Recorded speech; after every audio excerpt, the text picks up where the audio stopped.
Boa noite. Boa noite. A todos.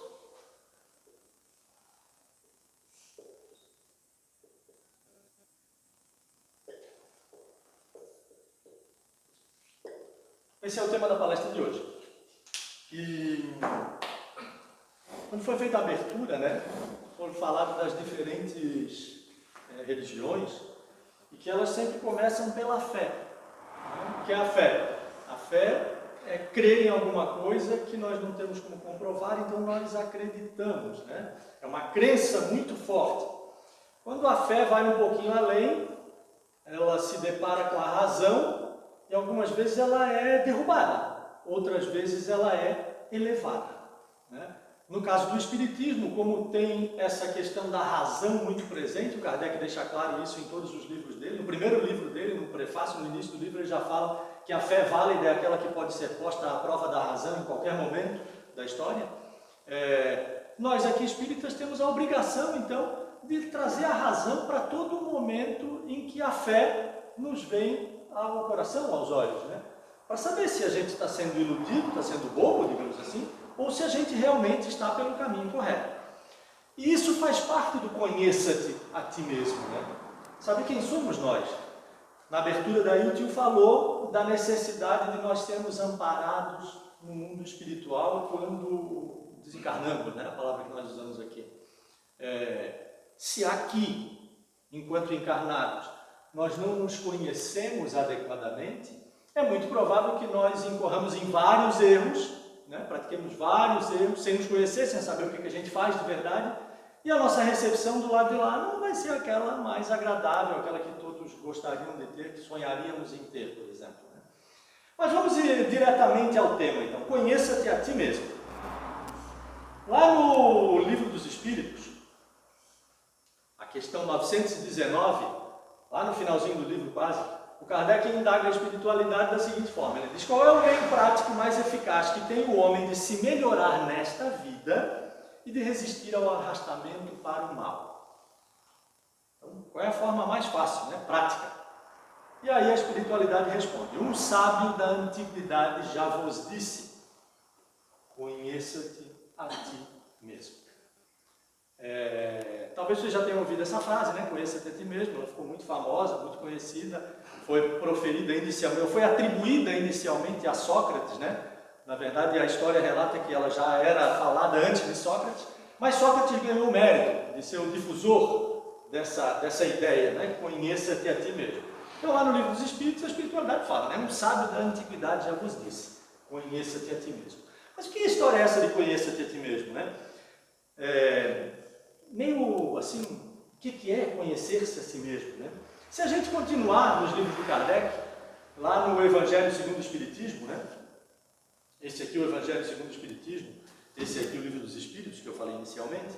Lá no Evangelho segundo o Espiritismo, já na introdução, no comecinho do livro, no item 4 da introdução, bem lá no início, ele fala que Sócrates e Platão, Kardec fala que Sócrates e Platão são os precursores da ideia cristã. Quer dizer, 300 e tantos anos antes de Jesus Cristo, um missionário, ou alguns missionários, Platão foi discípulo de Sócrates, Sócrates já vinha trazendo, preparando a humanidade para esses conceitos que Jesus Cristo traria 300 e tantos anos depois.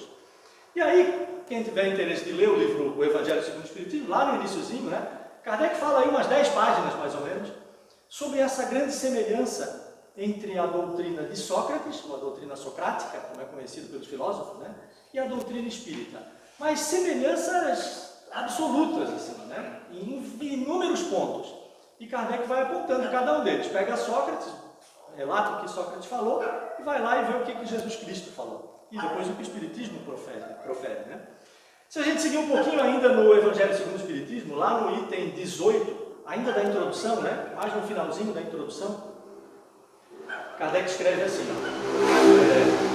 retratando uma fala de Sócrates, Ele fala assim: há uma disposição natural em todos nós a de nos apercebermos muito menos dos nossos defeitos do que dos defeitos alheios.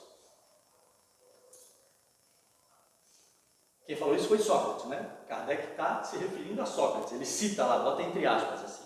Então olha só, 300 e tantos anos antes de Jesus Cristo, e 2000 e tantos anos antes de nós estarmos aqui discutindo o Espiritismo, ou 2000 e tantos anos também antes do Kardec propor a doutrina espírita, né, 1800 e tantos, Sócrates já falava que é muito mais fácil a gente olhar o defeito do outro do que olhar o próprio defeito, né?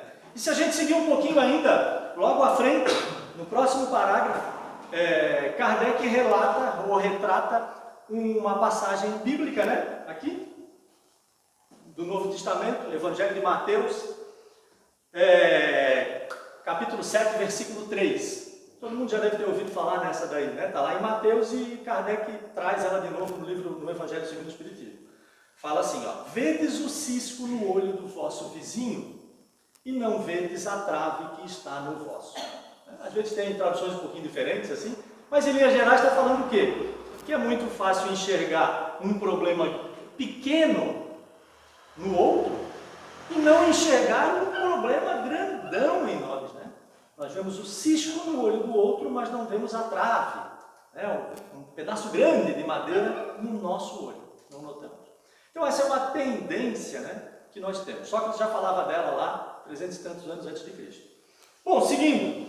Então se a gente pergunta, né, conheça até ti mesmo, pode responder. Mas eu me conheço, sou o Fábio, eu tenho 1,84 m, tenho 75 quilos, tenho o cabelo assim, estou ficando careca, tenho 49 anos, sou formado nisso ou naquilo, trabalho com isso ou com aquilo, e parece que é assim, né? Conheça-te a ti mesmo. Interessante que se eu for relatar aqui todas toda a minha descrição física, é muito provável que eu retrate alguma coisa aqui para vocês que vocês não concordam. E se eu pedir para vocês retratarem a minha descrição física só, é muito provável que vocês retratem alguma coisa que eu não via.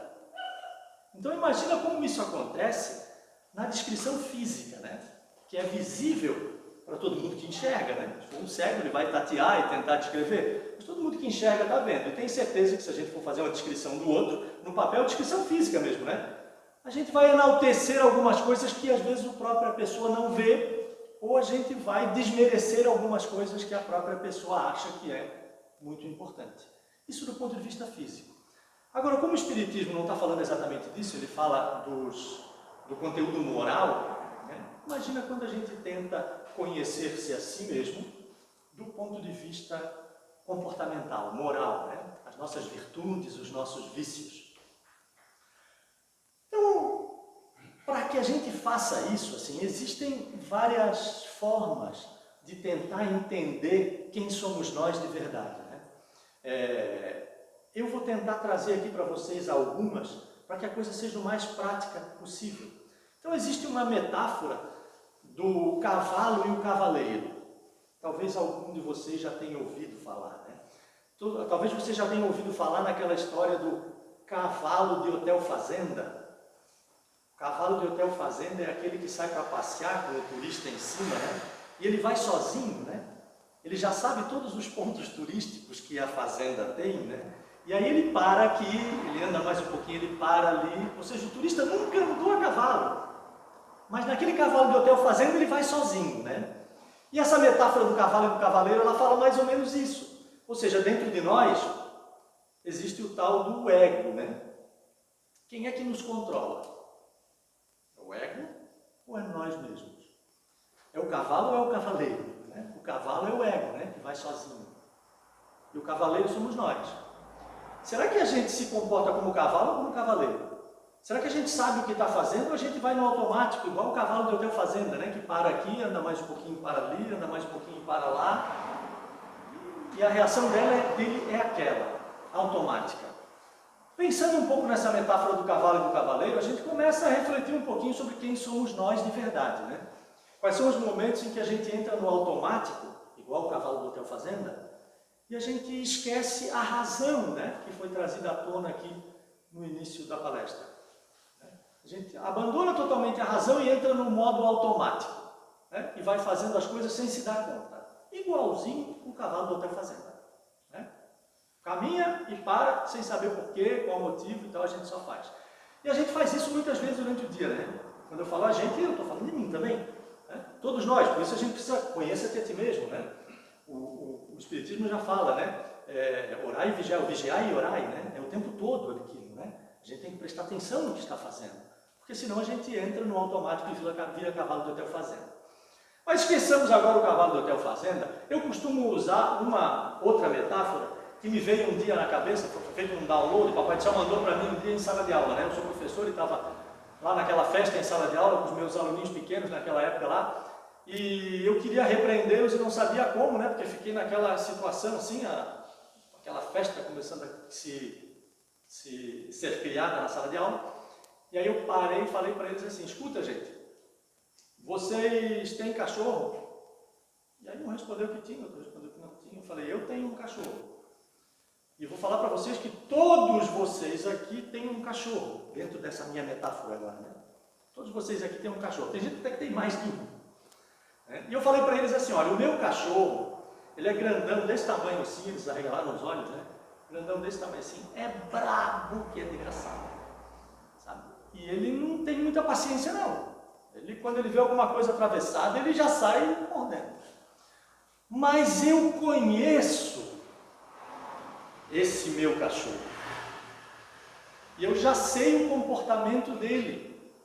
E aí, como eu sei o comportamento dele, eu procuro mantê-lo numa guia bem curtinha.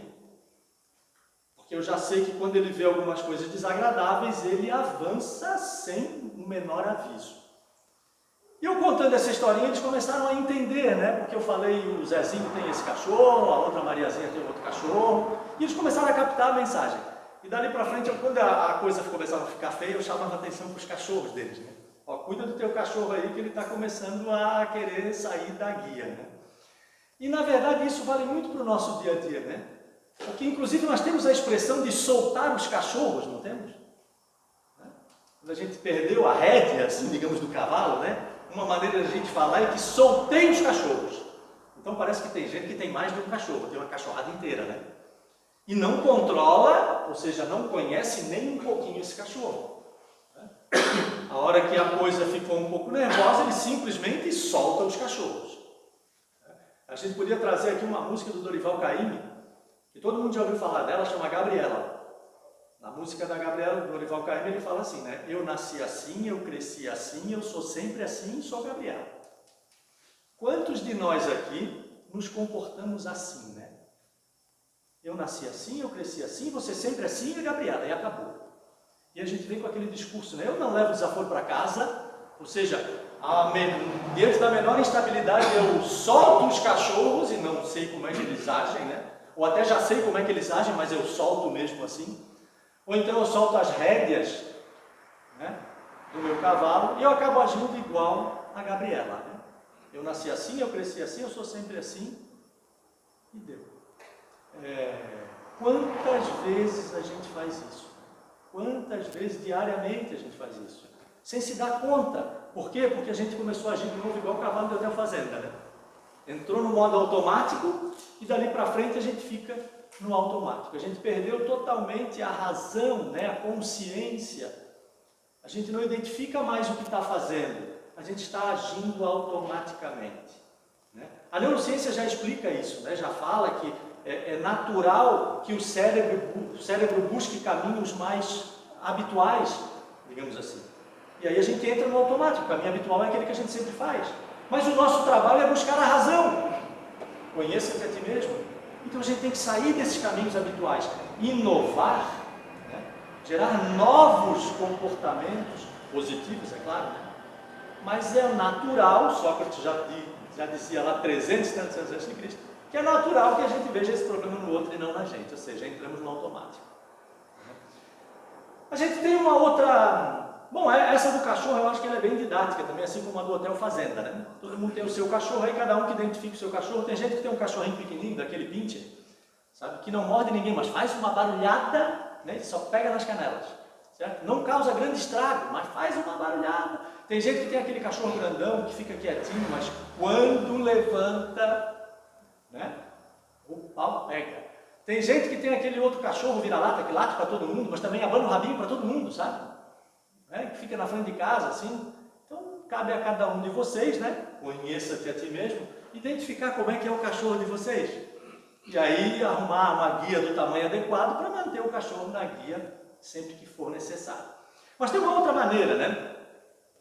Eu sou professor e trabalho com consultoria empresarial, então eu estou sempre muito envolvido com treinamento para empresários e tal. E tem uma dinâmica que a gente utiliza para se conhecer, assim, né? Porque é muito importante que as pessoas se conheçam dentro de uma organização, que consiste em duas plaquinhas. Uma plaquinha que vai aqui no meu peito e uma plaquinha que vai aqui nas minhas costas. Na verdade, um cartaz quase assim, né? Um cartaz no meu peito e um cartaz nas minhas costas. O cartaz do meu peito, eu escrevo quem sou eu. Assim como a gente falou anteriormente. No cartaz do meu peito, eu escrevo, eu sou o Fábio, eu sou assim, assim, falo um pouco do meu comportamento, né? Eu gosto das coisas certinhas, ou eu não dou muita atenção à perfeição, enfim, eu vou me descrevendo ali. E no cartaz das minhas costas, então depois de todo mundo escrever as suas características, né?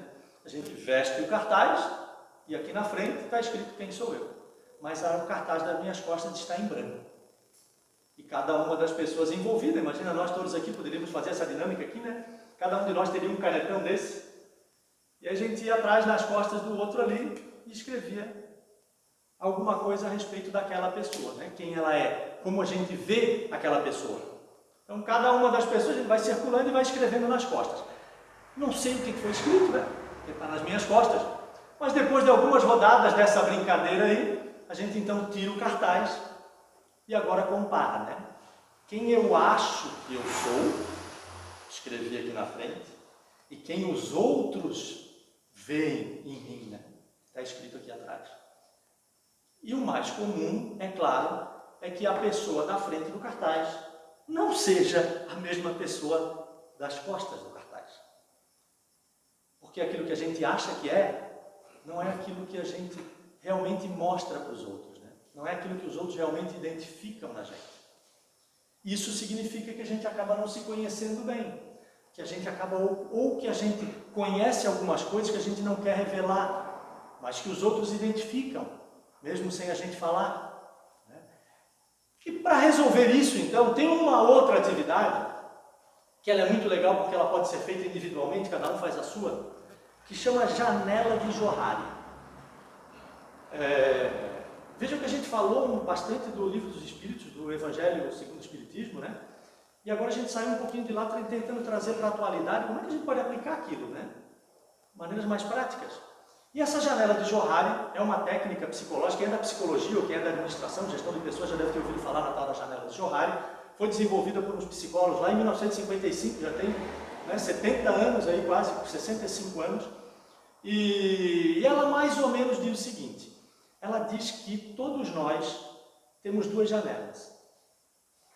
A janela ele quer dizer o seguinte, todos nós temos uma tendência a receber feedback, receber informação dos outros, né? Críticas ou elogios, né? Feedback. Todos nós temos essa tendência, uns têm mais, outros têm menos, né? Tem gente que pode receber crítica à vontade e que está tranquilo.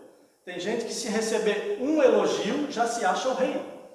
Tem gente que pode receber elogio o dia inteiro que continua se achando o mais miserável de todos, né? Isso é uma característica de cada um de nós. Então essa é uma janela, a nossa capacidade de receber elogios ou críticas, feedback. E a outra janela fala da nossa capacidade de expor quem nós somos. Expor quem nós somos. Vejam que são duas coisas opostas, né? Uma tem a ver com a capacidade de receber e a outra tem a ver com a capacidade de entregar, né? Me revelar, entregar quem eu sou. Bom, dessa maneira a gente constrói um diagrama, assim, mais ou menos, uma coisa bem simples. Normalmente ele é escrito assim de cabeça para baixo, que vai de 0 a 100 aqui, de 0 a 100 aqui. E a primeira pergunta a gente responde aqui em cima. E aí pergunta, por exemplo, quanto por cento, imagina que isso aqui é 0, isso aqui é 100%, né? Quanto por cento eu acho que eu estou aberto a receber feedback? Cada um de nós pode fazer isso sozinho em casa, bem simplinho, olha só. Quanto por cento eu acho que eu estou aberto a receber feedback? Ah, eu recebo a metade, os outros eu fecho a cara, ou receber elogios até, né? Quanto eu consigo fazer isso? Receber elogios ou críticas, certo? E aí digamos que eu sou aqui 70%, eu digo assim, ó. Ah, eu tenho uma capacidade, eu não recebo todos, temos que olho atravessado, não aceito, não é comigo, mas acho que eu recebo bastante, eu aceito bastante, aceito os elogios também, sem me achar o mais importante, né, a última bolachinha do pacote lá, então acho que eu estou na casa dos 70%. E aí a segunda pergunta que a gente faz é, quanto por cento eu acho que eu sou capaz de revelar quem eu sou. Todos nós aqui temos segredinhos, né? Todos nós aqui temos coisas que a gente não gosta de lembrar, traumas pelos quais a gente passou e não gosta de falar, uns passaram por mais, outros passaram por menos. Todos nós aqui um dia já fizemos alguma coisa, ou algumas coisas erradas que a gente, hoje eu não faria aquilo, que mal foi eu fazer aquilo, e a gente também não gostaria de revelar, né? Então, essa outra pergunta agora tem a ver com isso, né? Quanto por cento eu acho que eu sou capaz de me abrir totalmente? Assim? Então, a primeira pergunta, para vocês fazerem em casa, quanto por cento eu acho que eu sou capaz de receber a informação? E a segunda pergunta, quanto por cento eu acho que eu sou capaz de me abrir totalmente, entregar? E aí, digamos que o cara está aqui, ele acha que é 30% só, que ele é capaz de se abrir, ou seja, uma pessoa introspectiva, né, fechada, na dele, que não fala muito, não se abre muito com ninguém. Bom, diante disso a gente traça uma linha aqui, e uma linha aqui, e está montada a brincadeira da janela de Johari. E aí o que interessa para a gente é o seguinte, olha só, essa parte aqui é a parte do eu conhecido. Vejam que num diagrama desse tamanho aqui, uma parte pequena dele é aquela que eu realmente conheço, né? Ou seja, que eu entrego para os outros e que eu aceito dos outros. Uma parte bem pequena, né? 70% para cá e 30% para lá, dentro do desenho inteiro é uma parte bem pequena. Essa parte daqui, a gente chama de parte do eu cego. Lembra a primeira pergunta? Quanto que eu recebo de informação? E a segunda pergunta, quanto que eu me entrego? Ou seja, essa área aqui é a área que eu não conheço. Os outros sabem a meu respeito, mas eu não conheço, estou cego para isso, de olhos fechados realmente. Não sei o que aconteceu, não sabia que eu era assim. Né? Quantas vezes a gente já se deparou com esse pensamento, né? Na hora que alguém falou, mas eu não sabia que eu agia assim, ou que eu fiz isso. Né? Não sabia que tu tinhas entendido isso diante daquela situação que eu me envolvi, daquilo que eu falei. Né? É o que a gente chama de eu cego. Essa parte aqui, a gente chama de eu secreto. Olha só o tamanho do eu secreto, né? Em relação ao eu conhecido. É o eu que só eu sei. Imagina quanto mistério tem lá dentro desse baú, né? Se eu não revelo isso para os outros, como é que eu vou querer que os outros me tratem adequadamente? Né? As pessoas têm que sentir o que está acontecendo, né? Se ela sabe que o cachorro é brabo, ela não vai meter a mão. Mas se ela não sabe que o cachorro é brabo, o que acontece? Ela vai lá fazer carinho e sai mordida. Né? E olha só, nesse exemplo que a gente deu, o tamanho do eu secreto. O eu que só eu sei, eu estou escondendo para todo mundo. Imagina a quantidade de segredinhos, ou a quantidade de traumas que eu tenho e não revelo. Quando a gente fala do conheça-te a ti mesmo, em que ponto está isso aqui? E por fim, essa parte aqui, a gente chama de eu desconhecido. Olha só o tamanho dessa parte aqui também, né? Essa parte aqui. Eu não conheço. E ninguém conhece. Mas aquilo está dentro de mim. Aquilo pode ser um comportamento passado, né? Nós aqui estamos estudando Espiritismo, nós tivemos vidas passadas. Pode ser um comportamento passado, que eu não sei que tem, nunca revelei para ninguém, mas às vezes, diante de uma situação qualquer no dia a dia, aquilo pode vir à tona. Pode ser uma virtude, ou pode ser um vício gravíssimo. E a gente simplesmente desconhece. Então, com essas duas perguntinhas, né? O quanto eu me revelo para os outros e o quanto eu aceito as informações que vêm dos outros, a gente constrói esse diagramazinho aí que dá para a gente entender mais ou menos quem somos nós, né? Começar a se conhecer. E aí tentar diminuir, o objetivo é tentar diminuir o eu secreto, que o eu secreto não deixa os outros saberem, consequentemente eles não vão saber como lidar comigo. Eles podem me falar alguma coisa que eu não gosto de ouvir, mas eu nunca revelei que eu não gosto de ouvir, eles vão continuar me falando e eu vou continuar indo para casa entristecido. Né?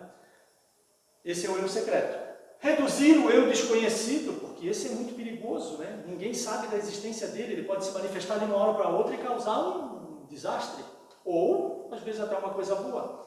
mas normalmente ele causa desastres, né? O eu cego, olha só, o eu cego, diminuiu o tamanho do eu cego, porque eu só não estou vendo, todo mundo está vendo isso, né? E eu fecho os olhos e faço de conta que não existe, certo? Então, dessa maneira aqui, a gente pode tentar se entender um pouquinho melhor. Seguindo um pouquinho adiante, saindo um pouquinho dessas técnicas aí para a gente se conhecer, a gente volta lá no Evangelho segundo o Espiritismo, agora no capítulo 10, lá quase na metade do livro, no item 10 também do capítulo 10, e está escrito lá assim, ó, se o orgulho é a fonte de muitos vícios, e é o orgulho que não permite que a gente revele as coisas, né, muitas vezes, se o orgulho é a fonte de muitos vícios, é também a negação de muitas virtudes, ou seja, coisas boas que a gente acaba não usando, porque tão orgulhoso que é. Ele se encontra na base e como causa geradora de quase todas as ações humanas. Na base e como causa geradora de quase todas as ações humanas. A gente fala do orgulho aqui, aquele orgulho que é ruim, né? Não é o orgulho aquele eu acredito em mim. Não é a autoconfiança. A gente não pode confundir orgulho com autoconfiança. Autoconfiança é outra coisa, a gente precisa ter, né? Porque senão a gente não dá um passo adiante. É um orgulho mesmo, aquele que deixa a gente bobando, sabe? Se achando a última bolachinha do pacote. Item 10 do Evangelho segundo o Espiritismo. Se a gente seguir um pouquinho agora, voltar lá na questão 919 do Livro dos Espíritos, que a gente leu lá no início, né? Aquela qual é a maneira mais fácil de se entender, um sábio da antiguidade já vos disse, conheça-te a ti mesmo. Essa pergunta tem a parte A e a parte B. Quem responde essa pergunta é o espírito nomeado de Santo Agostinho. Para nós que somos espíritas, a gente entende que o espírito, Santo Agostinho, deve ter se manifestado e respondido a pergunta. E aí na parte B da pergunta, Kardec insiste, né? E tudo bem, conheça-te a ti mesmo, mas o Kardec faz essas perguntas que a gente fez aqui agora. E pergunta assim, tudo bem, compreendemos toda a sabedoria desta máxima, conheça-te a ti mesmo. Mas a dificuldade está precisamente em cada um conhecer-se a si mesmo. Qual é o meio de consegui-lo? Kardec dá uma cutucada no Santo Agostinho. Tá, tudo bem, conheça-te mesmo, mas como é que eu faço?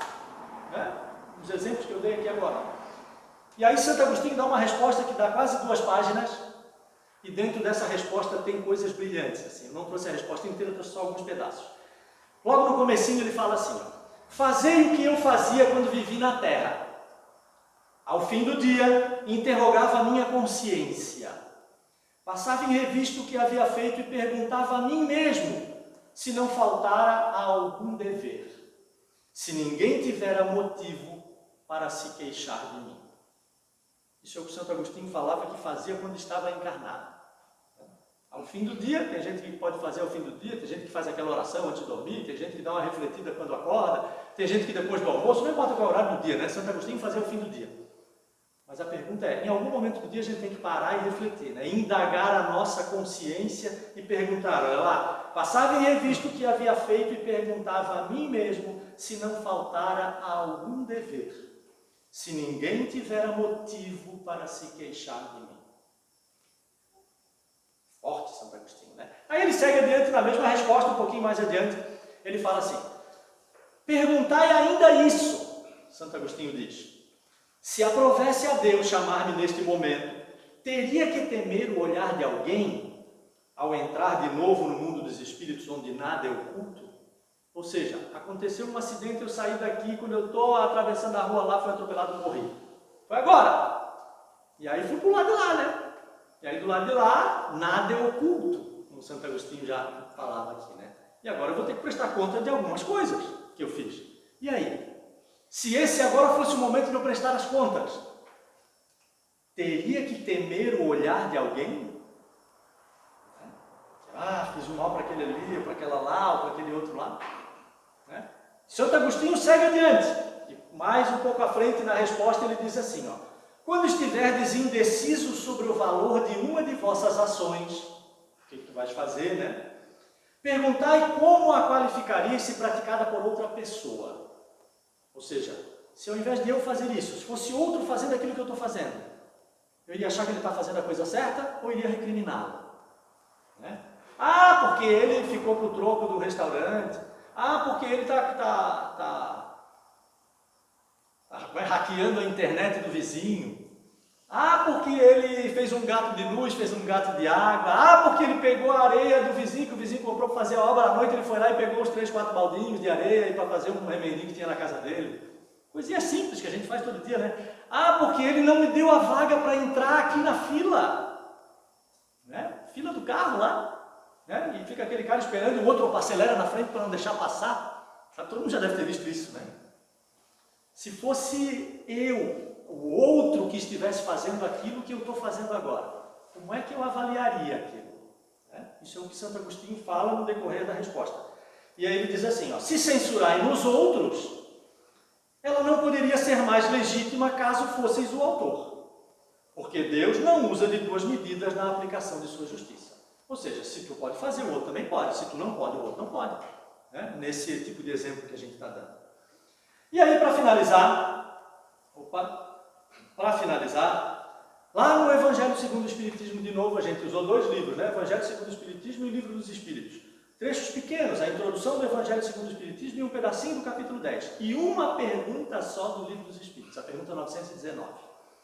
Lá no Evangelho segundo o Espiritismo, no capítulo 10, item 10 de novo, aquele mesmo item que nós nos referimos lá no início, né? Um pouquinho mais adiante. Ele fala assim, ó, que pensaria eu se visse alguém fazer o que eu faço?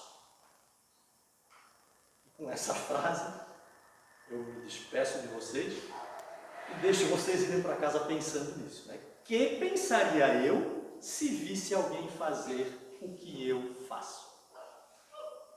Bem, pessoal, conheça-te a ti mesmo. Espero ter ajudado.